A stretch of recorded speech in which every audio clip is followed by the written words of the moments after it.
All right. So this is also an update from a previous story. So we talked a little while ago about how during the polar vortex, millions of Midwest residents were told to turn down their heat to as low as 60 degrees to cope with the fact that there wasn't enough energy, in part, although this wasn't the only reason, in part because wind power, which was really heavy in some of these states, was basically doing virtually nothing, not coming anywhere close to its nameplate capacity.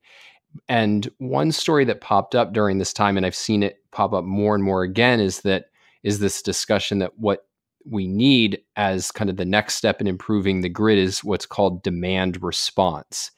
And that's the idea that in order to enable grids to cope with these energy challenges where there's more demand for energy than supply, what we should do is allow utilities to forcibly reduce our ability to use energy.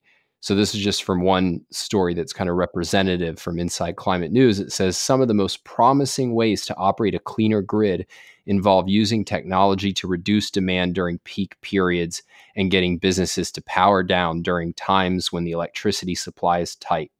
And this is going to become more appealing because as you have more reliance on erratic forms of energy like solar and wind, there's this mismatch between the supply of energy and demand. And um, I think that we've talked about how you often get this misleading or innocuous language used to sell really uh, destructive and harmful concepts.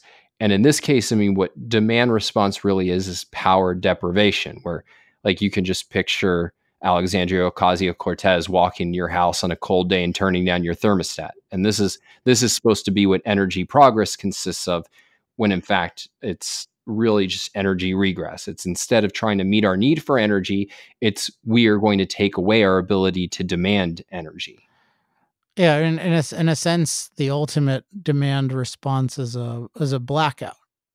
I mean, then you're really stopping people's bad behaviors. Just to connect this to the idea I was talking about earlier of the human environment, I mean, just functionally, it's really, really important for people to be able to control their temperature, particularly to make it warm in the winter. So it should be very scary that, yeah, this ability can be taken from you at any time. And the fact that we are becoming less and less powerful should be an indication that there's something wrong. And people's desire to have abundant reliable energy, or another way to think of it is plentiful power on demand, that's viewed as an inconvenience in the quest for an unchanged climate. So it just again goes to show we're not thinking about the human environment, about improving that, about enhancing that for human beings through human impact. We're just